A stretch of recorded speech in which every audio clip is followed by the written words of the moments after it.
I want to be a filmmaker. You want to be a filmmaker. Let's talk about it. What's up, guys? Hope everyone is doing well. This week, I thought we'd just take a break from the regular and go ahead and do a not so much color correction. Well, I guess color correction and letterboxing tutorial right inside of Premiere. Not having to use After Effects at all. So we're gonna go ahead and do that along with some letterboxing stuff. Now, there is a big difference between color correction and color grading. Color correction is mainly just, livening up the picture a bit. You're shooting in RAW and you have a flat image. And that's generally not what you want to use for your final short film, your project, whatever you're doing. I don't grade my Saturday videos, but all my other stuff I generally do grade to fit I correct and grade to fit the tone and the style I'm going for with that particular project. Now, we're going to go ahead and take a look at some of my favorite still frames from movies right here with Zodiac. Now, this was color corrected, so imagine this a much flatter image, not a ton of color. It was corrected to bring out those colors, but then it was graded to really highlight these blues, highlight these yellows, and heighten those colors specifically. So that's from Zodiac. This one from 7 right here. Again, there's a really good, if you have the Blu-ray for 7, go ahead and watch the special features on that. There's a really good segment about the color grading of this scene in particular. With Brad Pitt here. It's a very golden, orange, yellow, tannish kind of scene, and it was much flatter. They go ahead and color correct it to bring out the color just a bit, and then to really heighten these yellows, they go ahead and do a grade. And so then here's another one with House of Cards, again bringing out those blues. It was a much flatter image. Then they decided that they're going to boost everything with a nice blue, so it feels cool and kind of cold and distant maybe. And then this is from Green Room, which I have not seen yet. I've heard a lot about, but as you can see, there's a very green overlay over the entire thing. The Matrix films have this similar color grade over the entire thing. And this is from Seth Worley's short film Real Gone. It's a really good short film, probably one of my favorites. But this, again, you can see they graded it to really bring out those blues. So then another one from Gone Girl, again, bringing out the yellows, the greens, things like that. And then here with Zodiac, this is a very colorful image, another David Fincher film, but much flatter before, color corrected to bring out the colors, and then they're gonna go ahead and grade to bring up the boosting on these really deep yellows on the wall here, Jake Gyllenhaal's shirt, things like that, their skin, and just to really make the image pop and make it look that much better.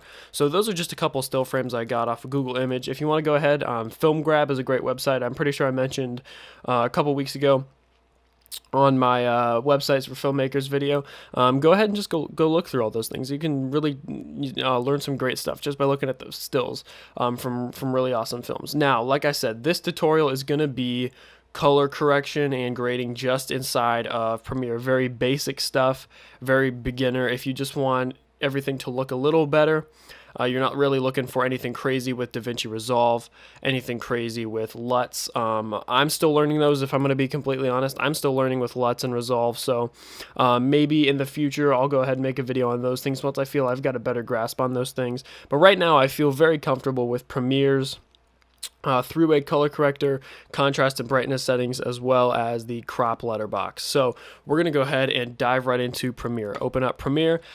I've got 3 shots here. I've got this is from a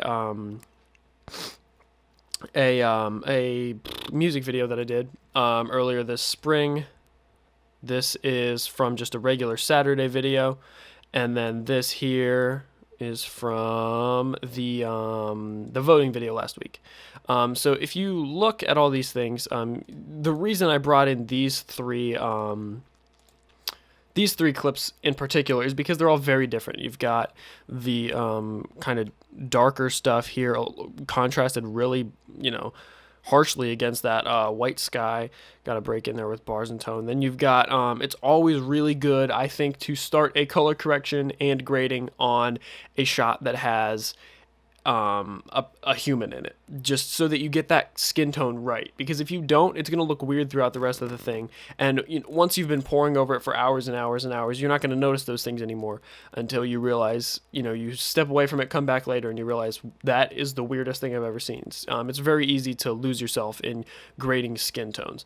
And then this right here, with the greens and the blues and the road, I thought would be another good one to grade. So we're going to go ahead, and first basic thing is the letterboxing. Now, this is just kind of a creative choice. You go to movies, you see top and bottom, there are those black bars. That's letterboxing. If you want to do that, go ahead for it. I did it with Subject 63. I don't think I did on the light, but things like that. If you think that you can add a level of a cinematic level to your project by going ahead and throwing on a letterbox, more power to you. But I don't do it on everything. I don't do it on my Saturday videos. So we're going to go ahead and type in crop down here in the video effects box. And let's do it right here. We're going to drop it on this. Crop right there. Let's get rid of that one. This is the new crop. So this is our crop right here. We're going to go ahead and top and bottom. I like a 12 or a 13, so we're going to go 12 and 12. 13, 13. So, it's a very slight difference, but I think Subject 63 has a 13 on it all the way through. But, as you can see, it just adds that little bit of cinematic style to it if that's something that you're really going for.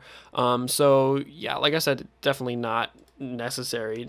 Definitely not, required by any stretch of the means, by any stretch of the word. But it's always good to know that you can do those things, especially if you want it to look more cinematic, if you want the production overall, the final product, to feel bigger budget than it was. So we're gonna go ahead now and do the color correction side of this thing. So let's, like I said, start with the one with skin in it. So we're going to go ahead down to the video effects box, type in first we're going to go contrast and brightness. Contrast and brightness, and we're going to drop that on there. So now this is something that I always start with first, because the contrast is something that you can do right from the beginning and immediately start seeing a more rich image. So if you boost up the contrast slowly, you can begin to see, you can get really ridiculous to something like that. But a good amount of that, not too much, not too little. I think something like a 25 usually looks pretty good. And then we're going to go ahead and click through, just see the difference. So that's that. That's what my camera shot, and this is what, just changing one setting, it can bring out those colors even more. And, especially with these reds back here, some of these blues even, you can tell the difference right away, with everything looking a little richer, a little fuller. And, going through and adding just this can do wonders for, your final project. But we're going to go ahead and do one more thing. So let's go with the color, three-way color wheel. Three-way color corrector, I'm sorry. Take it and drop it. And now here's where you can really start to have fun with things. Now, a lot of those things that I showed before with the stills from movies, you can kind of tell the color that they were going for. Especially with this one here, they added a lot of those yellows, blues here, and then greens here with this one, yellows, and again yellows to boost those. So you can really, depending on what you're going for, the tone, the feel of things, the golden yellow, orange, that is something that is very, very warm and kind of inviting, and that's maybe something you want to add for like a happier scene or a more positive scene, and something maybe it's a little more sinister, a little more cold. Maybe you want to drop some of the contrast. Maybe you want to desaturate your scene a little bit. Maybe you want to add in some blues, some yellows, some maybe slight purples. So we're going to go ahead. I'm just going to jack all these up to blue and show you what that kind of looks like. So we're going to take this, take that to blue. This is the shadows. So all of the things deep in my shirt right here where it's black, the hair on this poster back here, this frame up here, all of those things right here, those are all going to be affected by this this one right here, this wheel. So then we're going to go ahead and midtones. That's going to be all of, as you can tell, all the things that are not quite that dark, but are also not super light. So that's the wall, my face, things like that.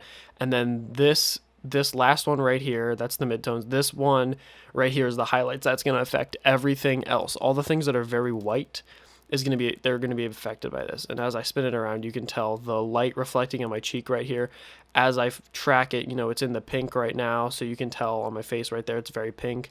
As I go around the wheel, it becomes very blue, and then green, and then yellow, and then orange, and then back to pink.